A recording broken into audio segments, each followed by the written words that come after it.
नमस्कार साथियों। मध्य प्रदेश जीके और करंट अफेयर्स की सीरीज में आपका स्वागत है। अभ्यास सीरीज है ये, जिसमें कि लगातार हम ये सीरीज लेके आ रहे हैं और ये तीसरा पार्ट है जिसमें कि हम अगले 50 इंपॉर्टेंट क्वेश्चंस जो कि मध्य प्रदेश जीके और करंट अफेयर्स के रहेंगे वो हम कंप्लीट करेंगे। जो कि न्यू सिलेबस जो कि अभी मध्य प्रदेश ईएसबी के द्वारा जो सेट किया गया है उस पर आधारित ये प्रश्न रहेंगे और साथ में इम्पॉर्टेंट टॉपिक सारे कवर होंगे और सारे के सारे प्रश्न जो कि परीक्षा में पूछे जाते हैं वो हम इसमें कवर कर रहे हैं। तो वीडियो को अंत तक देखिएगा, बहुत ही इंपॉर्टेंट क्वेश्चन रहेंगे। शुरू करते हैं। वीडियो पसंद आए तो लाइक और शेयर जरूर कीजिएगा। ये आ गया अगला प्रश्न पहला, जो कि इस वीडियो का पहला प्रश्न है और ये शुरू होता है आपका पहला प्रश्न। क्वेश्चन नंबर 51 से चालू कर रहे हैं। मध्य प्रदेश की औद्योगिक की राजधानी किसे कहा जाता है? तो इसका जो आंसर है आप मुझे दीजिएगा कमेंट में अगर मालूम है। वैसे इसका जो आंसर है वो है D answer is the correct answer. D answer है इसका सही, जो कि है इंदौर। इंदौर जो है मध्य प्रदेश की औद्योगिक राजधानी कहा जाता है, तो D is the correct answer, Indore. अगला प्रश्न आ गया आपके पास में, ये रहा अगला प्रश्न। Question number 52, bank note press, currency note press, ये कहाँ पर स्थित है ये आपको यहाँ पर बताना है। तो इसका जो सही आंसर है वो है A, Dewas. Dewas is the correct answer. और देवास, ये जो बैंक नोट प्रेस है ये इसकी इस्टेब्लिशमेंट 1974 में हुआ था। और यहाँ पर अगर हम आपको बताएं तो 20 रुपये का नोट, 50 रुपये का नोट और 100 रुपये का जो नोट है और साथ ही साथ में 500 रुपये के ये नोट है, ये यहाँ पर प्रिंट किए जाते हैं। चलिए अगला प्रश्न आपके सामने ये रहा। क्वेश्चन नंबर 53, सिक्योरिटी पेपर मिल, ये किस ज़िले में स्थित है? ये क्वेश्चन है इसमें। तो इसका जो आंसर है वो B is the correct answer, जो होशंगाबाद यानी कि नर्मदापुरम जो नया नाम रखा गया है, this is the correct answer. यहाँ पर है ये सिक्योरिटी पेपर मिल। अगला प्रश्न आ गया आपके पास में, ये रहा अगला प्रश्न। बताइए इसका आंसर क्या है? राज्य की एकमात्र एल्कलाइड फैक्ट्री ये कहाँ पर स्थित है? तो इसका आंसर है बी, बी यानी कि नीमच। नीमच में ये स्थित है। ये भारत सरकार के जो फाइनेंस मिनिस्ट्री है उसके अधीन में ये फैक्ट्री है। और ये अफीम एल्कलाइड फैक्ट्री यानी कि अफीम से जो ऑर्गेनिक जो निकलता है उसका प्रसंस्करण का ये कार्य करती है। तो अफीम के द्वारा ये बनाया जाता है। तो एक प्रकार से मेडिसिनल फैक्ट्री है ये एल्कलाइड फैक्ट्री, जो कि नीमच में स्थापित की गई है। चलिए अगला प्रश्न आपके सामने ये रहा। क्वेश्चन नंबर 55, भेल BHEL Bharat heavy electricals limited का कारखाना कहाँ स्थित है? तो इसका आंसर ए सही है, यानी कि इसका जो आंसर है वो भोपाल में ये इस्टेब्लिश है। और इसको 1956 में इसको इस्टेब्लिश किया गया था भोपाल में। चलिए अगला प्रश्न ये रहा आपके पास में। मध्य प्रदेश का पहला विशेष आर्थिक क्षेत्र जिसको कि सेज कहा जाता है, ठीक है ना, सेज के द्वारा ये स्थापित कहाँ किया गया था? Which one is the correct answer, ये बताइएगा। तो इसका जो आंसर है वो बी सही है, यानी कि पीतमपुर, जो कि इंदौर के पास स्थित है, वहाँ पर ये स्थापित किया गया था विशेष आर्थिक क्षेत्र सेज, ठीक है ना। स्पेशल इकोनॉमिक जोन जिसको बोला जाता है, सेज का फुल फॉर्म है। ये स्थापित किया गया था इंदौर के पास में, पीथमपुर में। अगला प्रश्न आ गया आपके पास में, ये रहा क्वेश्चन नंबर 57, भारत में सोयाबीन का सबसे बड़ा उत्पादक राज्य कौन सा है? तो इसका आंसर सी बिल्कुल सही है, मध्य प्रदेश जो है। मध्य प्रदेश भारत में सबसे अधिक जो उत्पादक राज्य है सोयाबीन का वो मध्य प्रदेश है, इसलिए इसको सोया स्टेट के नाम से भी जाना जाता है। सोया स्टेट भी बोला जाता है मध्य प्रदेश को। अगला प्रश्न आ गया आपके सामने, ये रहा। बीना रिफाइनरी किस देश की सहायता से स्थापित की गई थी? ये आंसर देना है। तो इसका जो आंसर है वो यहाँ पर B is the correct answer, यानी कि ओमान के सहयोग से बीना रिफाइनरी, जिसको कि BORL के नाम से जाना जाता है, तो ये स्थापित की गई थी, जो कि कहाँ पर है ये है सागर ज़िले में। नोट कीजिएगा, सागर ज़िले में है। और सागर ज़िले की ये आगासौद जो क्षेत्र है वहाँ पर ये इस्टेब्लिश की गई है, ठीक है। चलिए अगला प्रश्न आपके सामने ये रहा, इसका आंसर दीजिएगा। मध्य प्रदेश का जो राजकीय फसल है वो कौन सी है, ये आपको बताना है। मध्य प्रदेश की राजकीय फसल कौन सी है, तो इसका आंसर सी सही होगा, यानी कि सोयाबीन जो है वो मध्य प्रदेश की राजकीय फसल के नाम से जानी जाती है, जो कि राज्य की कृषि अवस्था जो अर्थव्यवस्था है उसके लिए सबसे महत्वपूर्ण योगदान जो देने वाली फसल है, उस रूप में इसको दर्जा प्राप्त है। अगला प्रश्न ये रहा आपके पास में, क्वेश्चन नंबर 60, 2011 की जनगणना के अनुसार राज्य में सर्वाधिक लिंगानुपात वाला जिला कौन सा है, ये आंसर आपको देना है। तो इसका जो आंसर है वो ए इज द करेक्ट आंसर, यानी कि बालाघाट। बालाघाट जो है वो सबसे अधिक लिंगानुपात वाला जिला है, जो कि 2011 का जो सेंसस हुआ था, जनगणना हुई थी, उसके आधार पे है। आपको बताना चाहूँगा कि इसके बाद में अभी जनगणना नहीं हुई है और अभी वर्तमान में इसकी जनगणना 2026 में शुरू की गई है। तो यही जनगणना का जो रेशो है, जो आंकड़े हैं, वही अभी तथ्यों के आधार पर लिए जाते हैं। तो this is the correct answer. तो 2011 की जनगणना के अनुसार सबसे अधिक लिंगानुपात वाला जो जिला है वो बालाघाट है, और यहाँ पर लिंगानुपात जो है वो 1021 हज़ार के ऊपर बताया जाता है, जो कि पुरुष और महिलाओं का यहाँ पर, यानी कि सर्वाधिक लिंगानुपात वाला जो जिला है वो बालाघाट है। अगला प्रश्न आ गया आपके सामने। चलिए, मध्य प्रदेश का पहला मुक्त विश्वविद्यालय ओपन यूनिवर्सिटी कौन सा है, तो इसमें से आंसर दीजिएगा, which one is the correct answer. तो इसका जो आंसर है वो है बी सही आंसर होगा, यानी कि राजा भोज ओपन यूनिवर्सिटी, जो कि मध्य प्रदेश का पहला ओपन यूनिवर्सिटी के रूप में जानी जाती है। अगला प्रश्न आ गया आपके सामने, बताइए राज्य का पहला आईटी पार्क कहाँ स्थापित किया गया था, क्वेश्चन नंबर 62।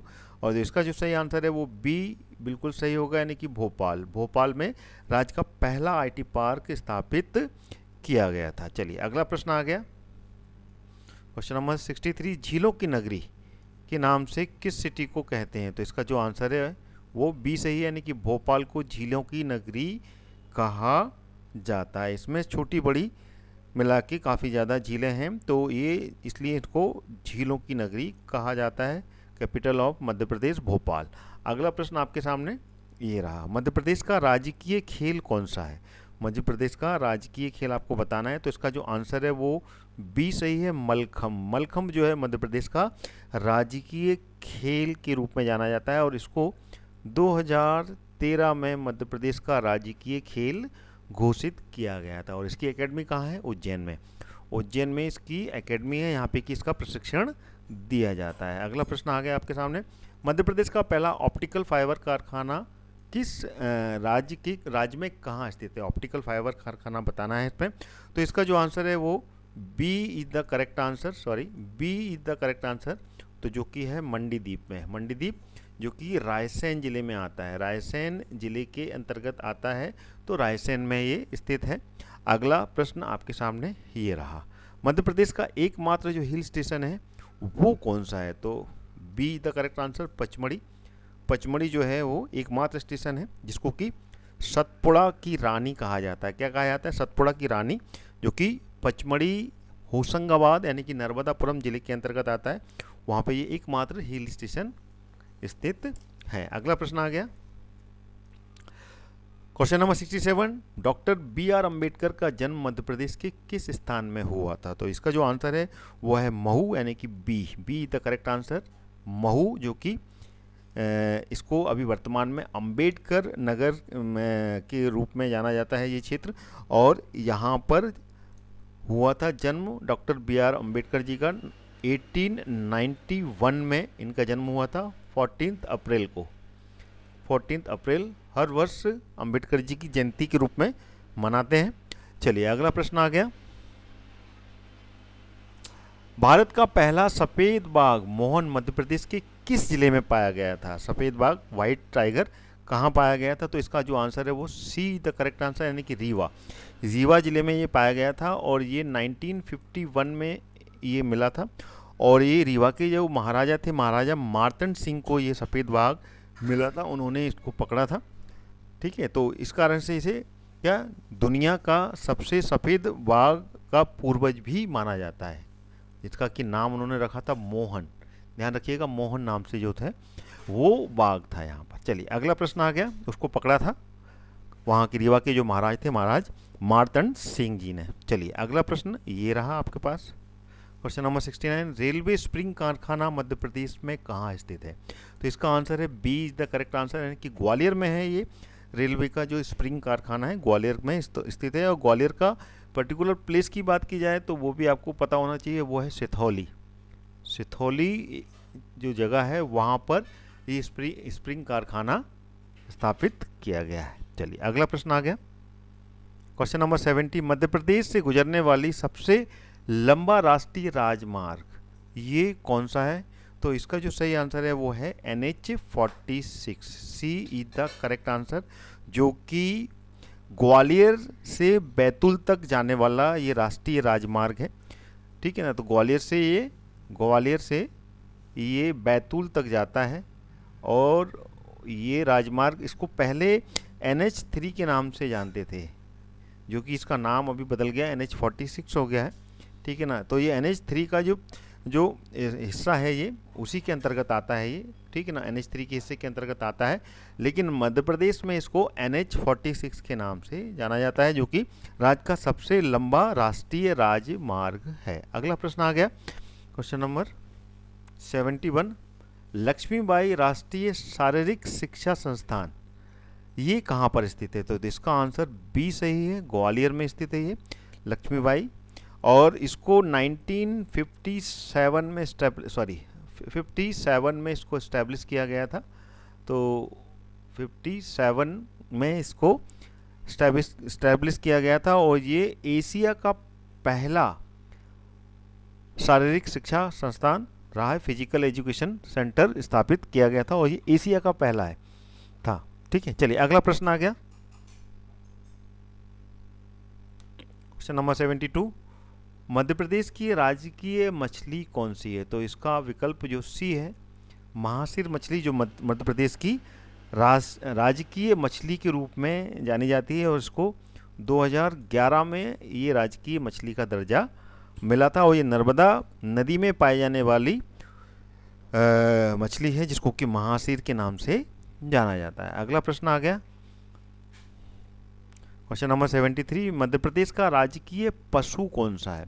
तो इसका आंसर सी सही है, बारहसिंगा। बारहसिंगा जो है ये मध्य प्रदेश का राजकीय पशु का दर्जा इसको दिया गया है, और ये दिया गया था 1981 में राजकीय पशु का दर्जा दिया गया था। और ये सबसे अधिक कहाँ पाया जाता है? ये कान्हा जो नेशनल पार्क है, कान्हा नेशनल पार्क, जो कि कहाँ पर स्थित है? मंडला में, वहाँ पर ये पाया जाता है। और ये मध्य प्रदेश का राजकीय पशु है। 1981 में इसको राजकीय पशु का दर्जा मिला।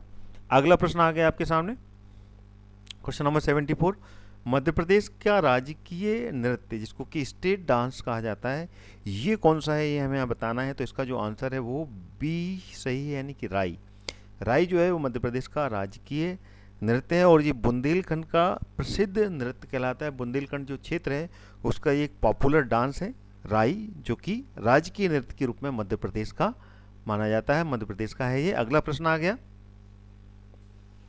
मध्य प्रदेश का राजकीय नाट कौन सा है, यानी कि स्टेट ड्रामा कौन सा है, ये हमें यहाँ बताना है। तो इसका आंसर ए सही होगा, यानी कि माच जो है वो यहाँ पर पारंपरिक एक लोक नाट्य है, जिसको कि मालवा जो रीजन है, मालवा, वहाँ पर ये नाटक मंचन किया जाता है। तो ये इसको माच कहा जाता है। ठीक है, याद रखिएगा। अगला प्रश्न आ गया, सांची के बौद्ध स्मारकों को यूनेस्को की विश्व धरोहर स्थल में कब घोषित किया गया था? तो इसका जो सही आंसर है वो बी सही है। 1989 में सांची को यूनेस्को ने, ठीक ना, वर्ल्ड हेरिटेज में शामिल किया था। ठीक है, तो this is the correct answer. अगला प्रश्न आ गया आपके सामने, ये रहा, खजुराहो के मंदिर को यूनेस्को की विश्व धरोहर का दर्जा कब मिला था? खजुराहो का जो टेम्पल है, जो कि छतरपुर जिले के अंतर्गत आते हैं। तो इसका जो आंसर है वो ए सही है। 1986 में इसको यूनेस्को वर्ल्ड हेरिटेज की साइट घोषित किया गया। अगला प्रश्न आ गया, भीमबेटका की गुफाओं को यूनेस्को की विश्व धरोहर सूची में कब शामिल किया गया? तो इसका जो आंसर है वो सी सही है, सी यानी कि 2003 में ये घोषित किया गया, जो कि भीमबेटका है और ये रायसेन जिले के अंतर्गत आता है। रायसेन जो डिस्ट्रिक्ट है उसके अंतर्गत आता है भीमबेटका। और अगला प्रश्न आपके सामने ये रहा। हनुवतिया टापू जल उत्सव के लिए प्रसिद्ध माना जाता है। ये जलाशय कहाँ स्थित है ये आपको इसमें बताना है। तो इसका जो आंसर है ये है इंदिरा सागर डैम, यानी कि B is the correct answer. Indira Sagar dam जो कि खंडवा जिले के अंतर्गत आता है, वहाँ पर स्थित है ये। और वहाँ पर ये एक बैक वाटर के रूप में इसको स्थापित किया गया है, जो कि एक टूरिज्म, वाटर टूरिज्म के लिए ये पॉपुलर है, जो कि हर वर्ष यहाँ पर लगाया जाता है दिसंबर और जनवरी के माह में। अगला प्रश्न आ गया आपके सामने, ये रहा क्वेश्चन नंबर 80। 1956 में मध्य प्रदेश के गठन से पहले सीपी एंड बरार, जिसको कि सेंट्रल प्रोविंस एंड बरार के रूप में जाना जाता है, उसकी राजधानी क्या थी ये यहाँ पर बताना है। तो see the correct answer Nagpur. Nagpur जो है वो जब मध्य प्रदेश का गठन नहीं हुआ था 1956 में, उससे पहले जिसको कि सीपी एंड बरार के नाम से जाना जाता था, उसकी राजधानी थी ये नागपुर, जो कि आज के समय में महाराष्ट्र का हिस्सा है। महाराष्ट्र का ये हिस्सा है, महाराष्ट्र के अंतर्गत आता है। चलिए अगला प्रश्न आ गया। मध्य प्रदेश सरकार ने कृषि उत्पादक बढ़ाने के लिए किस वर्ष को कृषि वर्ष घोषित किया है? देखिए करंट अफेयर्स का क्वेश्चन है ये आपके सामने अब यहाँ पर आने वाले हैं। तो इसका जो आंसर है वो सी सही है। 2026 को ईयर ऑफ एग्रीकल्चर घोषित किया है ये, ठीक है ना। और यहाँ पे राज्य सरकार ने कृषि क्षेत्र में 27,000 करोड़ रुपए, 27,000 करोड़ रुपए यहाँ पर जो है ये बजट के लिए अभी हाल ही में बजट में इसका एलोकेशन दिया है, जो कि 2025-26 का जो बजट 26-27 का जो बजट आया उसमें, और उसी में इसको कृषि वर्ष के रूप में मनाने की घोषणा की है। ठीक है, याद रखिएगा, बहुत ही इंपॉर्टेंट क्वेश्चन है ये। अगला प्रश्न आ गया क्वेश्चन नंबर 82। 2028 में उज्जैन में होने वाले सिंहस्थ कुंभ के एआई आधारित भीड़ प्रबंधन के लिए मध्य प्रदेश सरकार ने किस कंपनी के साथ साझेदारी की है? कौन सी कंपनी है जिसके साथ में ये पार्टनरशिप की है मध्य प्रदेश सरकार ने, जो कि 2028 में उज्जैन में जो सिंहस्थ कुंभ लगेगा, तो एआई आधारित ये भीड़ प्रबंधन का जो मैनेजमेंट है जो कि उस समय जो आएगी उसके लिए। तो इसका जो आंसर है वो बी सही है, यानी कि गूगल के साथ में ये पार्टनरशिप की है। गूगल की मदद से इंदौर में ये एआई सेंटर ऑफ एक्सीलेंस स्थापित किया जाएगा, जो कि भीड़ और ट्रैफिक का जो रियल टाइम मैनेजमेंट है उसको यहाँ पर ये संभालेगा। अगला प्रश्न आपके सामने ये आ गया। भारत में पहली सौर ऊर्जा संचालित एलगी ट्री किस शहर में स्थापित किए गए हैं? तो देखिए इसका जो आंसर है वो है कैपिटल ऑफ मध्य प्रदेश, यानी कि भोपाल। भोपाल में ये स्थापित किया गया है, जो कि भोपाल में वायु प्रदूषण को कम करने के लिए एक कृत्रिम, यानी कि पूरी तरीके से ये टेक्नोलॉजी बेस्ड पेड़ है, कृत्रिम पेड़ लगाए गए हैं, जो कि सामान्यतः 25 पेड़ों के बराबर, यानी कि जो 25 पेड़ जितना कार्बन डाइऑक्साइड का उत्सर्जन करते हैं उतना ये कार्बन डाइऑक्साइड को ये एक अकेला एल्गी का जो पेड़ है, ये एल्गी ट्री खींचने का दम रखता है। तो ये भोपाल में स्थापित किए गए हैं, 25 पेड़ के बराबर एक पेड़। ठीक है, चलिए अगला प्रश्न ये आ गया आपके सामने। मध्य प्रदेश का आर्थिक सर्वेक्षण 2025-26 के अनुसार राज्य की अनुमानित नाम मात्र जीएसडीपी विकास दर कितनी है, नॉमिनल? ठीक है ना। तो इसका जो आंसर है वो क्या होगा? तो इसका आंसर सी सही है, याद कर लीजिएगा, 11.14%, जो कि 2025-26 में मध्य प्रदेश की जो अर्थव्यवस्था है, ठीक है ना, उसकी जो दर है वो यहाँ पे बताइए कि इस दर से मध्य प्रदेश की अर्थव्यवस्था का बढ़ने का अनुमान लगाया गया है, जो कि 11.14 के बेसिस पर बढ़ने का अंदाजा यहाँ पर लगाया गया है। अगला प्रश्न आपके सामने ये रहा, इसका आंसर दीजिएगा। Question number 85। आर्थिक सर्वेक्षण 25-26 के अनुसार वर्तमान कीमतों पर मध्य प्रदेश की प्रति व्यक्ति आय कितनी अनुमानित है ये बताना है आपने यहाँ पर। तो इसका जो आंसर है वो सी 1,69,050 रुपीज़, यानी कि ये प्रति व्यक्ति का जो आंकड़ा है ये 25-26 का, ध्यान रखिएगा 2025-26 का ये अनुमानित आंकड़ा बताया गया है। इससे पहले 2011-12 का जो आंकड़ा था उसके आधार पर यहाँ पे प्रति व्यक्ति आय जो थी वो 38,497 जो रुपीज़ थी ये यहाँ पर थी, जो कि अब बढ़कर 2025-26 में 1,69,050 रुपये यहाँ पर अनुमानित बताई गई है यहाँ पर, जो कि आर्थिक सर्वेक्षण 2025-26 के अनुसार ये आंकड़ा यहाँ पर बताया गया है। चलिए अगला प्रश्न आ गया, क्वेश्चन नंबर 86। केंद्रीय कृषि मंत्री शिवराज सिंह चौहान ने राष्ट्रीय दलहन क्रांति नेशनल पल्स रेवोल्यूशन का शुभारंभ मध्य प्रदेश में कहाँ से किया? तो इसका जो आंसर है वो ए सही है, नोट कर लीजिएगा, अमलाह सीहोर। सीहोर से ये दालों में जो आत्मनिर्भरता प्राप्त करने के लिए और आयात को रोकने के लिए जो व्यवस्था है उसका इस मिशन की शुरुआत की है, और उसके लिए फूड लिंग्यूस रिसर्च सेंटर की स्थापना की है, जो कि अमलाह में इसका मिशन यहाँ से शुरू किया गया है, जो कि सीहोर में है। अगला प्रश्न आपके सामने ये रहा, भारतीय सेना ने 13 एशिया प्रांत देशों के प्रतिनिधियों के साथ में पहला संयुक्त SALW small arms and light weapons नियंत्रण प्रशिक्षण कहाँ आयोजित किया? ये प्रश्न है। तो इसका जो आंसर है वो बिल्कुल नोट कीजिएगा, B is the correct answer. Jabalpur में ये इसका आयोजन हुआ था ये, और ये हुआ था 26 फरवरी में हुआ था, याद रखिएगा फरवरी 2026 में इसका आयोजन किया गया था, जो कि MCMM जबलपुर में ये जो कि UNODA के सहयोग से ये अंतर्राष्ट्रीय ट्रेनिंग, इंटरनेशनल जो ट्रेनिंग का यहाँ पर ये ऑर्गेनाइज की गई थी।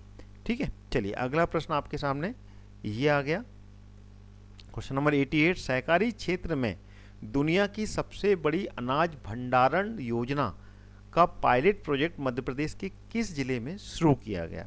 इसका आंसर देना है। तो इसका जो आंसर है वो ए सही है, यानी कि बालाघाट में इसकी शुरुआत की गई। 500 मैट्रिक टन गोदाम क्षमता के साथ में यहाँ पे जो है 500 मैट्रिक टन का जो गोदाम है वो ये बनाया गया है यहाँ पे, जो कि बालाघाट में PACS के माध्यम से ये एक वैश्विक स्तर की योजना का एक सफल परीक्षण यहाँ पर किया गया था बालाघाट में।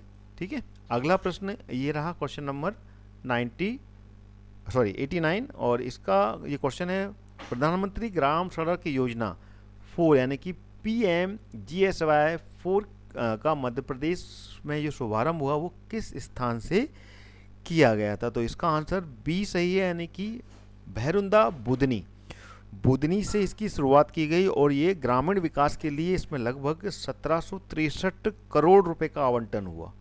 1763 करोड़ रुपए का आवंटन हुआ, और इस आवंटन के साथ में यहाँ पर टोटल 973 नई सड़कों के लिए ये योजना, जो कि भैरुंदा बुदनी से इसकी शुरुआत की गई। और ये बुदनी जो है ये ये नर्मदापुरम सीहोर, हाँ सीहोर तहसील के सीहोर जिले के अंतर्गत ये आता है, और वहाँ से इसकी शुरुआत की गई। अगला प्रश्न आ गया आपके सामने, क्वेश्चन नंबर 90। मध्य प्रदेश आर्थिक सर्वेक्षण 2025-26 के अनुसार राज्य के GSDP में किस क्षेत्र का योगदान सर्वाधिक रहा? तो इसका जो आंसर है वो ए इज द करेक्ट आंसर, यानी कि प्राइमरी सेक्टर, प्राथमिक क्षेत्र जो है इसका योगदान सबसे अधिक रहा। तो राज्य की जो अर्थव्यवस्था है उसमें सीधा योगदान यहाँ पर देखने को मिलता है, जिसमें कि प्राइमरी सेक्टर यानी कि कृषि सेक्टर, प्राइमरी सेक्टर किसको बोलते हैं? एग्रीकल्चर को।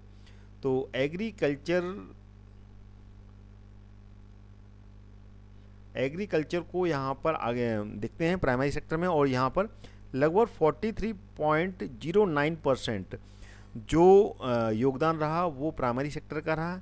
अगर यहाँ पे हम सेकंड नंबर की बात करें तो सेकंड नंबर पे टर्सरी सेक्टर, तृतीयक सेक्टर का योगदान यहाँ पर मिलता है, जिसको कि हम सर्विस, ठीक है ना, जिसको कि हम यहाँ पर 37.12% टर्सरी सेक्टर का रहा। और सेकेंडरी सेक्टर की बात करें तो सेकेंडरी सेक्टर में यहाँ पर कुल योगदान 19.79% जो योगदान रहा वो सेकेंडरी सेक्टर का देखने को मिलता है। चलिए अगला प्रश्न आ गया। 2025-26 के आंकड़े के अनुसार मध्य प्रदेश की प्राथमिक विद्यालय में ड्रॉप आउट की जो दर है वो कितनी दर्ज की गई, यानी कि ड्रॉप आउट होने वाले जो बच्चे थे वो कितने थे, ये कितनी की गई। तो इसका जो आंसर है वो सी, यानी कि जीरो ड्रॉप आउट हुए, यानी कि यूनिवर्सल एजुकेशनल जो एक्सेस है उसके तहत यहाँ पर मध्य प्रदेश में जो प्राइमरी जो लेवल है उसमें जो ड्रॉप आउट है उसकी जो दर थी पहले जरूर थोड़ी बहुत आगे पीछे थी, लेकिन अभी पूरी की पूरी जीरो दर्ज की गई है, यानी कि यहाँ पर शून्य यहाँ पर ड्रॉप आउट की दर रिकॉर्ड की गई है। अगला प्रश्न आ गया, क्वेश्चन नंबर 92। मध्य प्रदेश सरकार ने किस वर्ष तक सेकेंड यानी कि $2 ट्रिलियन की अर्थव्यवस्था बनाने का रणनीतिक लक्ष्य रखा है। तो इसका जो आंसर है वो B is the correct answer, यानी कि 2047 तक ये यहाँ पर ये लक्ष्य रखा है कि मध्य प्रदेश की जो अर्थव्यवस्था है वो $2 ट्रिलियन हो जाएगी, ठीक है। और 2029 तक ये अपने बजट को यहाँ पर दोगुना करने का इन्होंने एक प्लान भी रखा है, जो कि 2029 तक ये अपने बजट को दोगुना करेंगे मध्य प्रदेश सरकार, ये यहाँ पर इन्होंने लक्ष्य रखा है। और 2047 तक $2 ट्रिलियन की अर्थव्यवस्था बनाने का भी लक्ष्य मध्य प्रदेश सरकार ने अभी हाल ही में रखा है। अगला प्रश्न आ गया 93। मध्य प्रदेश वर्ष 2025-26 के लिए मध्य प्रदेश का जो राजकीय घाटा है, फिजिकल डिफिसिट जो है जीएसडीपी में कितना प्रतिशत अनुमानित है। जीएसडीपी मतलब के ग्रोथ स्टेट जो डोमेस्टिक प्रोडक्ट है उसके बारे में बात हो रही है। तो इसमें जो घाटा है राजकोषीय जो घाटा है वो कितना है, तो इसका जो आंसर है वो सी सही है। 4.6% जो है वो यहाँ पर जो भारी बुनियादी ढांचा निवेश के बावजूद यहाँ पर जो अपना राजकीय घाटा है वो यहाँ पर लगभग 4.6% में यहाँ पर स्थिर रखा हुआ है, यानी कि इससे आगे नहीं बढ़ पाया है, ये यहाँ पर इसका आंसर बनता है। अगला प्रश्न आ गया क्वेश्चन नंबर, तो ये रहा अगला प्रश्न, क्वेश्चन नंबर 94। हारून ग्लोबल रिच लिस्ट 2026 के अनुसार भारत में अरबपतियों की संख्या में तेजी आई है, तो मध्य प्रदेश से कौन सा शहर इस मामले में सबसे आगे रहा, ये प्रश्न इसमें यहाँ पर है। तो इसका आंसर है बी, यानी कि इंदौर, जो कि मध्य प्रदेश की आर्थिक राजधानी के रूप में जाना जाता है, और यही जो कि सबसे अधिक यहाँ पर अरबपति देखने को मिले हैं मध्य प्रदेश में।